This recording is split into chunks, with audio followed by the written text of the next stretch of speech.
The iPhone 12 Pro Max is finally here.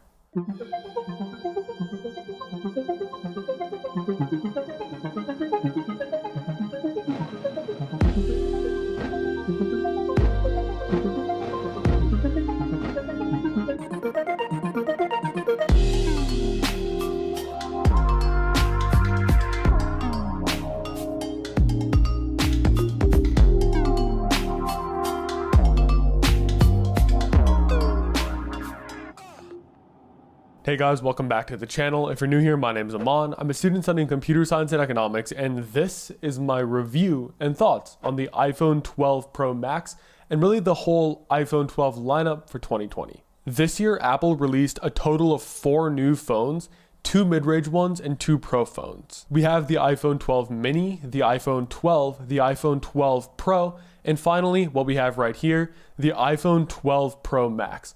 Or in Android terms, basically the iPhone 12 Ultra. In this video, I'm going to first discuss a few of the changes between this phone and the previous models, but since you guys have already probably seen other tech YouTubers talk about the specific tech details, I'm going to focus more on answering the following questions. Who should buy this phone? Is it really even worth upgrading in 2020? And what actually differentiates Apple as a company from other smartphone makers? Timestamps are in the description. Let's begin. First, let's talk about a few of the changes that Apple made this year. You might have noticed that the box in the unboxing was a lot smaller than normal, and this is because Apple ended up removing the power brick and the wired earphones that normally come with new iPhones. They claim to have done this for environmental reasons, which makes sense. I mean, if you can fit more iPhones per transportation vehicle, you can theoretically reduce overall emissions. Another thing they discussed was a reduction in e-waste, because most people already have old power bricks and some wireless earbuds, so them adding them each time to every new iPhone was just piling onto this problem of extra electronic waste. I really doubt Apple only did this for environmental reasons. I mean, they're selling it at the same price but giving you less stuff, so they definitely made the iPhones a little bit more profitable by cutting out this material. A lot of people in the tech community are hating on Apple for making this choice, and I don't see why. I mean, they are making a profit, but as long as the profit is lining up for a greater good for the environment, I think we should be celebrating it rather than attacking Apple for it. Plus, if you're already buying an iPhone, you can probably afford a $15 Anker power brick from Amazon, which is half the price than Apple's one and faster charging. So I don't think that's the bottleneck in this issue. Finally, if you look in the box, you'll notice that they had to make a cutout for the camera bump, which shows you how small vertically the box actually is. Okay, let's talk about some of the changes to the actual phone itself. And I think the first thing you'll probably notice is that the outside build is completely different. Here's the iPhone 7 Plus, the iPhone 10, and the iPhone 12 Pro Max side by side. You can really see the difference in build quality and style that Apple's made over the last 4 years. I think in the past, circa iPhone 6 and iPhone 7, smartphone makers were basically in a space race to get their phones as thin as possible, which is why we got Bendgate with the iPhone 6s. I mean, they were literally bending in people's pockets when they were sitting down. However, nowadays I think people's tastes have changed. I think people want a more premium feel and better build quality, even if they have to give up lightness and thinness for substance and strength. As you can see, this phone has a totally stainless steel border, which I really like. I think it's more durable and it has a great aesthetic, even though it's picking up a ton of fingerprints when I'm holding it. I also love the frosted back with the matte finish, and the new Pacific blue color looks incredible on this phone. Some other changes are better screen quality, more durability, a better camera, faster processing power, and they actually added a magnet into the back of the phone, so you can attach some magnetic accessories if you decide to go that route. These changes are to be expected. I mean, every incremental upgrade in a phone has a better camera, is faster a little bit, and if you want to know more about the technical details and differences, you should go watch MKBHD's video or Unbox Therapy's video, where they dive into the specific technical details. Alright, so let's talk about upgrading in 2020 and whether it's even worth it anymore. So every purchase you make in general falls into 2 categories. It's either a novel purchase or an incremental upgrade. When you make an incremental upgrade, you're purchasing a new device in a field that you're already established in. So for most people who are buying a new smartphone, they're making an incremental upgrade because they probably already had a phone. So buying a new one isn't unlocking this whole new world of experience they didn't already have. Yeah, everything you do in this phone will be slightly faster and better, but most of the defining features of smartphones have been there for years. So I would argue that if you're on a set budget, you should put your money towards novel purchases rather than incremental upgrades. Novel purchases are where you're entering a whole new domain of experience, where you are going from 0 to 1 rather than 1 to 1.1. The first time you ever bought a phone, this was a novel purchase because you had not had a phone before and you were entering this whole new sphere of existence. You were probably also really happy the first time you got it too. This is because you're now able to do a ton of things that you couldn't do before. But I would argue that you probably weren't as happy with each additional incremental upgrade over the years to your smartphone. So I would recommend making more novel purchases, like maybe getting an iPad instead of a new phone if you don't already have one of those.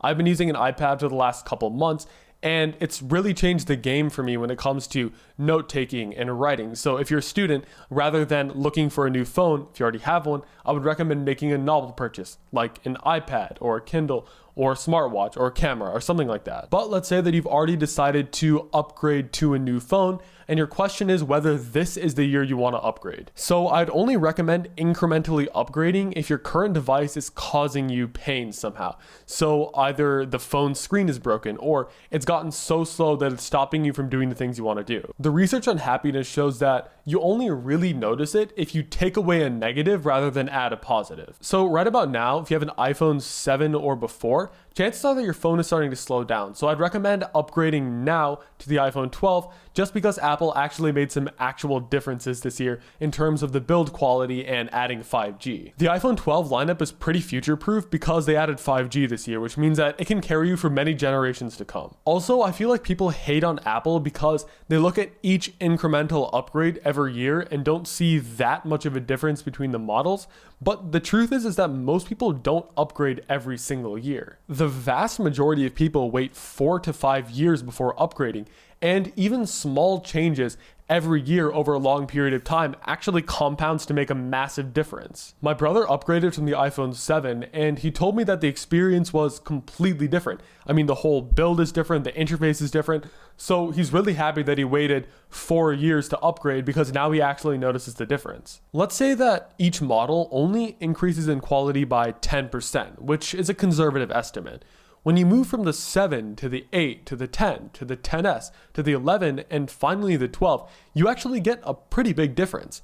After 5 years, that small 10% between each model actually compounds to a large 60% difference. I'd recommend waiting a while until your phone actually starts slowing down before upgrading. Now that you know when to upgrade, your choice is, if you want to upgrade this year, which model you actually want to buy. Out of these 4, I would immediately eliminate 2 of them, and here's why. In my estimation, there's 2 kinds of people who buy Apple products. The first kind of person is the casual Apple user. They probably already were on an iPhone, and most of their friends and family are also on iPhones.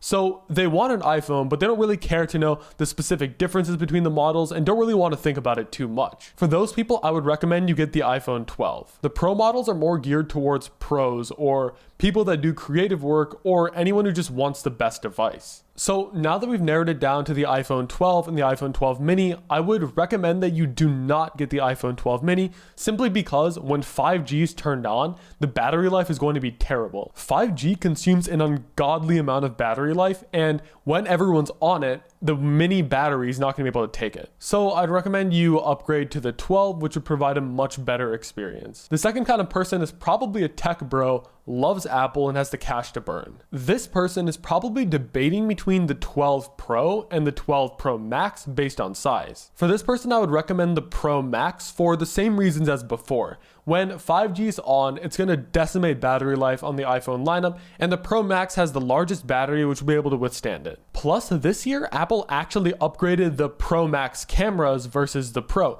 which is something they've never done before. So if you want the best thing, the best cameras are going to be on the Pro Max. The physical size of the cameras are larger, which means that you'll have better low light performance, farther zoom quality, and they actually added a stabilization technology within the lens itself, which is called sensor shift technology. Basically, the phone is actively adjusting to counteract movement, meaning that you'll have really smooth video if you go with the Pro Max. So yeah, if you're a Pro user, get the Pro Max over the Pro. Let's talk about Apple, specifically what's so special about it and why I will choose Apple products over other ones every single time. I think Apple's appeal is perfectly described in the phrase, "it just works." A lot of my friends are avid Android and Windows users, and after a while we hit this wall, which is a point in conversation where we can't move forward because we just have a difference in underlying values. The thing I value above all else, which they do not, is ease of use and tranquility. Basically, I would prefer to pay extra for a product that, one, works every time,